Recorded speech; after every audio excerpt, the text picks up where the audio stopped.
Hi friends and family members. So మేమైతే ఈరోజు ముక్కోటి ఏకాదశి అని చెప్పేసి అయితే మేమైతే టెంపుల్కి వెళ్దామని ప్లాన్ వేసుకున్నాము. సో 15 మెంబర్స్ వరకు వెళ్ళాము. సో చాలా ఎంజాయ్ చేసాము. చుట్టూ వైపు కూడా చాలా బాగుంది. పక్కన పొలాలు, మధ్యలో టెంపుల్ చాలా బాగుంది. ఇది వచ్చేసి కమన్పూర్ దగ్గర ఆదివరహ స్వామి అని టెంపుల్ ఉంది. సో మేమైతే ఫస్ట్ టైం వెళ్ళాము. అయితే మా వాళ్ళు కూడా చాలా ఎంజాయ్ చేశారు. మేము తినడానికి కూడా మేము డిఫరెంట్ టైప్స్గా ఫుడ్స్ అయితే చేసుకెళ్ళాము. సో చాలా బాగుంది. పిల్లలు మాత్రం చాలా గోల చేశారు.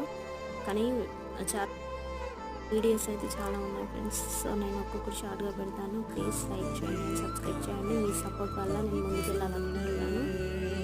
దర్శనం మాత్రం చాలా బాగా జరిగింది. కానీ పిల్లలతో చాలా కష్టమైంది. ఈరోజు స్కూల్స్ కూడా మళ్ళీ లేవని చెప్పారు. అందుకని చెప్పేసి పిల్లలు కూడా వచ్చేసారు. సో ఎంజాయ్ మాత్రం చాలా చేసాము. ఫస్ట్ అయితే వీడియో పెట్టిన తర్వాత అయితే లైక్ కొట్టండి ఫ్రెండ్స్.